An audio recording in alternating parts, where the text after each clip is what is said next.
নমস্কার, আমি স্বপ্না। দেশ এবং দেশের বাইরে যে যেখান থেকে ভিডিওটি দেখছেন আপনাদের সবাইকে অনেক অনেক শুভেচ্ছা। স্বপ্নাস ব্লগে সবার আমন্ত্রণ। প্রতিদিনের মতো নতুন একটি পর্ব সাজানোর প্রয়াস করছি। আশা করছি আপনাদের সবার ভালো লাগবে, তাই অনুরোধ রইল পর্বটি প্রথম থেকে শেষ পর্যন্ত দেখুন। দুপুরের রান্নার আয়োজন করছি। বরবটি, শিম, আলু, পটল, পেঁয়াজ সব খোসা ছাড়িয়ে বেছে কুটে পরিষ্কার করে ধুয়ে নিয়েছি। আলু বরবটি দিয়ে একটা নিরামিষ তরকারি রান্না করব। কয়েকটা পটল নষ্ট হয়ে যাচ্ছে, কয়েকটা পটলও দেব। শুধু পেঁয়াজ রসুন দিয়ে লইট্টা মাছের ঝাল করব। আপনি যদি আমাদের চ্যানেলে নতুন হয়ে থাকেন, সম্পূর্ণ পর্বটি দেখার পর যদি একটুও ভালো লাগে, আমার অনুরোধ রইল চ্যানেলটি সাবস্ক্রাইব করে আপনার মূল্যবান মন্তব্যটি লিখে জানাবেন।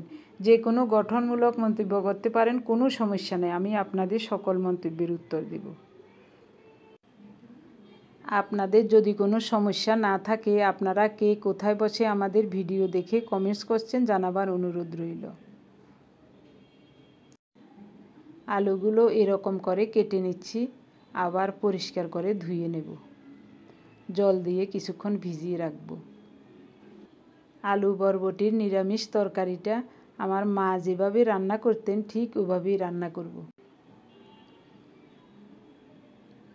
লইট্টা মাছগুলো নরমাল হওয়ার জন্য ভিজিয়ে রেখেছি। রান্না বসিয়ে দিলাম। প্রথমেই আলুগুলো ভেজে নেব।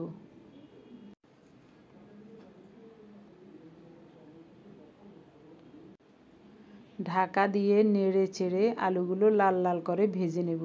এই ফাঁকে আমি একটু জিরা বেটে নিচ্ছি।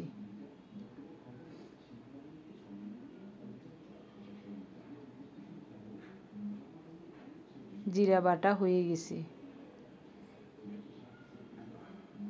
একটা সিদ্ধ করা আলু ছিল সকালের, ওই আলুটা দিয়ে দিলাম।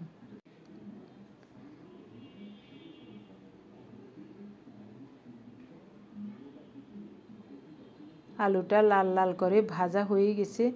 এখন কেটে রাখা বরবটি আর পটল দিয়ে দিলাম। স্বাদ মতো লবণ, 1 চামচ হলুদ দিলাম। ঢাকা দিয়ে নেড়ে চেড়ে লাল লাল করে কষিয়ে নিচ্ছি। 5-6টা কাঁচামরিচ আর জিরা বাটা দিয়ে দিলাম। মরিচের ঝাল কম, একটু গুঁড়ো মরিচও দিতে হবে। মশলা সহ আরও কিছুক্ষণ নেড়ে চেড়ে কষিয়ে নিয়েছি। এখন দেব 1/2 চামচেরও কম গুঁড়ো মরিচ।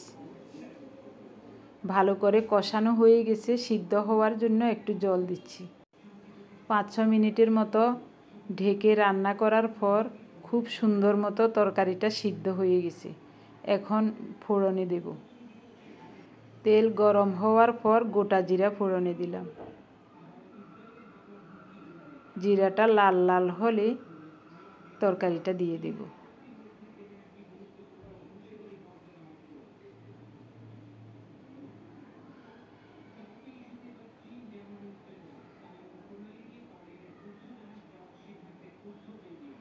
তরকারিটা দেখতে কী যে লোভনীয় লাগছে। ছোটবেলায় মায়ের হাতে এরকম রান্না কত যে খেয়েছি। আমার মা বাড়ির আঙ্গিনায় বরবটি শিমের গাছ লাগাতেন, আরও বিভিন্ন ধরনের শাকসবজি করতেন। তো বরবটি শিমের এই রান্নাটা মনে পড়ে আমার প্রায় সময়। নিজের লাগানো গাছের শিম দিয়েই এরকম করে রান্না করতেন। তো আজকে আমি একটু পটল দিয়েছি, পটল কয়েকটা নষ্ট হয়ে যাচ্ছে তার জন্য দিয়ে দিলাম। শুধু বরবটি শিম আর আলু দিয়ে এই ধরনের তরকারি রান্না করতেন। ঠিক ওভাবেই রান্না করেছি। দেখা যাক, খাওয়ার সময় দেখব কেমন হয়েছে। দেখতে খুবই ভালো লাগছে। একেবারে লাল লাল করে ভাজা হয়ে গেছে।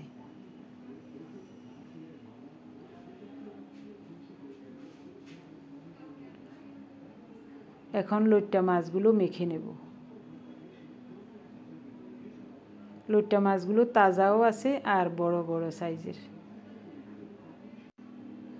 4-5টা ফালি করা কাঁচামরিচ দিলাম, রসুন, পেঁয়াজ, শুধু মাছ রান্না করব, তার জন্য একটু পেঁয়াজটা বেশি করে দিচ্ছি। হলুদ, গুঁড়ো মরিচ, স্বাদ মতো লবণ, একটু সরিষার তেল দিচ্ছি। এবার হাত দিয়ে ভালো করে মাখিয়ে নেব। এটা সামুদ্রিক মাছ, একটু রসুন পেঁয়াজ ভালো করে না দিলে খেতে ভালো লাগে না। রসুন ছাড়াও রান্না করা যায় শুধু পেঁয়াজ দিয়ে, তো একটু রসুন দিলে আমাদের কাছে ভালো লাগে। 2-3টা শুকনো মরিচ ভেজে নিলাম, বাদাম ভর্তা করব। ওই তেলেই পেঁয়াজ ফোড়নে দিলাম। পেঁয়াজটা একটু বাদামি হয়েছে, এখন মাখানো মাছগুলো দিয়ে দিলাম।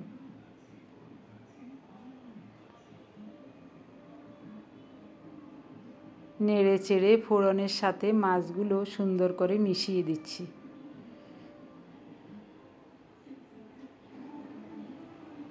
নরম মাছ আর বেশি নাড়াচাড়া করা যাবে না, কাঁচা থাকতে একটু নেড়ে চেড়ে ভালো করে মিশিয়ে দিচ্ছি। মাছ মাখানো বাটি ধুয়ে একটু জল দিলাম।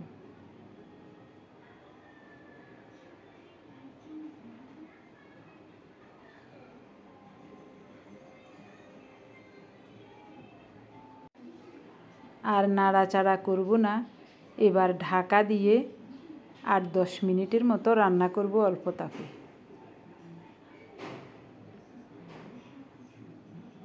8-10 মিনিট পর এরকম হয়েছে, ঝোলটা আর কমাবো না, চুলাটা এখনই অফ করে দেব।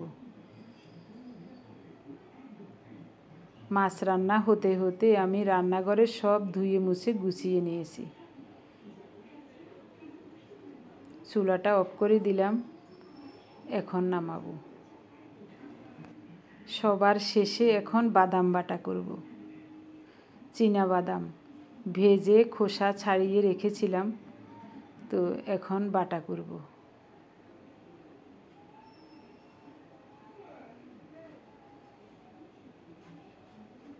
3টা শুকনো মরিচ তেলে ভেজে নিয়েছিলাম, ওটা দিয়ে দিলাম। কুচানো পেঁয়াজ, স্বাদ মতো লবণ দিলাম। জল দেব না, পেঁয়াজের জলেই বাদামটা বাটা হয়ে যাবে।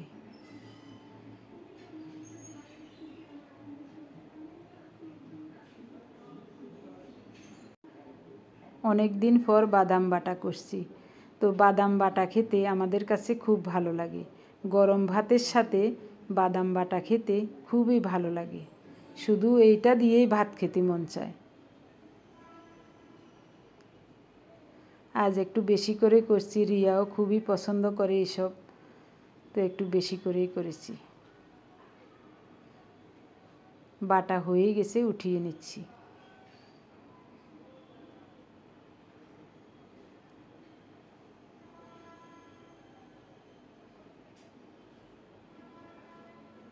পাটা থেকে সব উঠিয়ে নেব।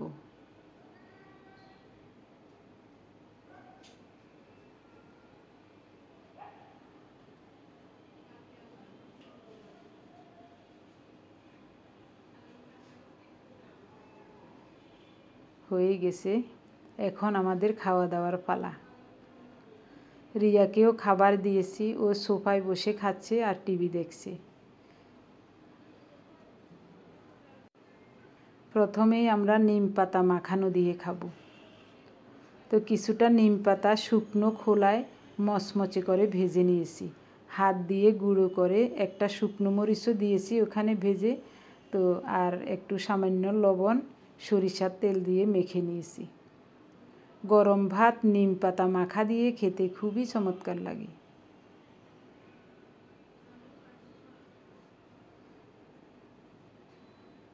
বাদাম বাটা,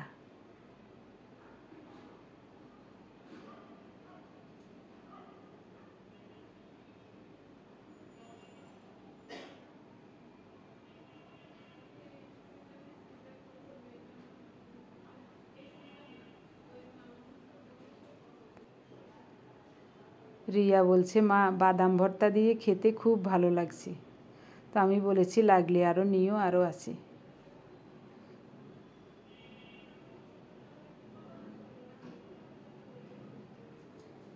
খুব চমৎকার লাগছে খেতে।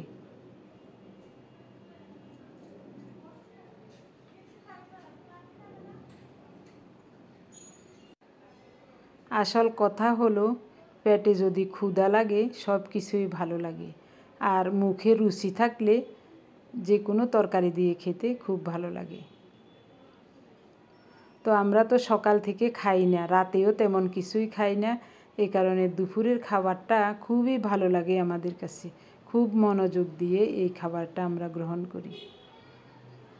দারুণ হয়েছে বাদাম ভর্তা।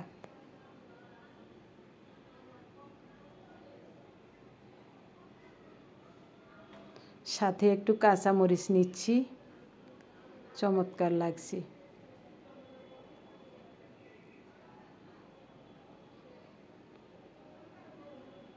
গত 4 মাস আমাদের জীবনটা একেবারে এলোমেলো ছিল।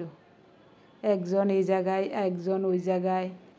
প্রায় সব সময় আমার মন খারাপ থাকতো, বিশেষ করে আমার পার্থর জন্য। এই কয়টা মাস ওর খাওয়া দাওয়ার খুবই অসুবিধা হয়েছে। ও মুখে বলে নাই, ও সব সময় বলতো ঠিক আছে খাচ্ছি, রান্না করছি, কিন্তু আমি তো জানি ও কী আর রান্না করবে, সময় আর কতটুকু পায়, কী বা রান্না করতে পারে। আলু বরবটি শিমের এই তরকারিটাও চমৎকার লাগছে খেতে, একেবারে আমার মা যেরকমভাবে রান্না করতেন ঠিক ওই রকমই স্বাদ হয়েছে। খুব ভালো লাগছে খেতে।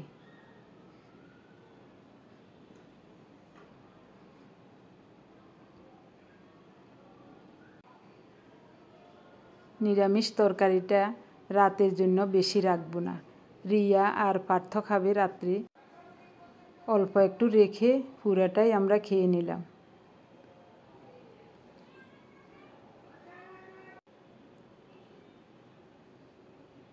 উনি বলছেন এটাও ভালো হয়েছে, লইট্টা মাছের তরকারিটা।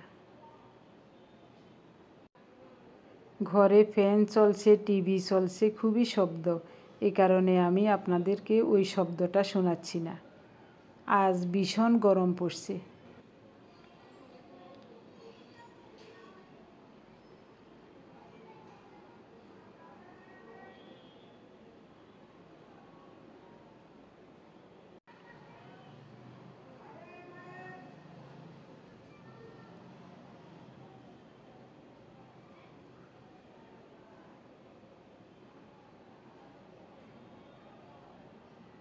ঠিক, খুবই চমৎকার হয়েছে তরকারিটা। ইচ্ছা করে একটু ঝাল দিয়েছি, ঝালও লাগছে, স্বাদও লাগছে। একেবারে তৃপ্তি মতো খেলাম।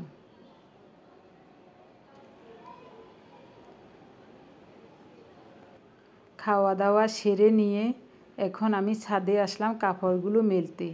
2টা বিছানার চাদর ধুয়েছি, আর আমার শাড়িটা নিয়ে আসলাম, আর ছোটোখাটোগুলো ওই বারান্দাতেই রোদ্রে দেব। জল ঝরে গেছে, এগুলি এখন দিলে দিন থাকতে থাকতে শুকিয়ে যাবে।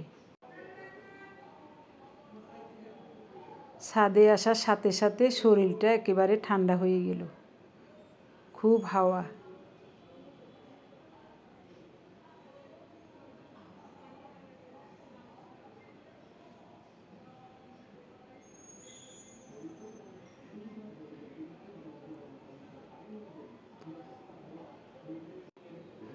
আমার প্রিয় ভাই বোন বন্ধু স্বজন, আপনারা যারা প্রতিনিয়ত ভালোবেসে আমাদের ভিডিও দেখে কমেন্টস করেন, আমি আপনাদের সবার নাম খাতায় লিখে নিয়েছি।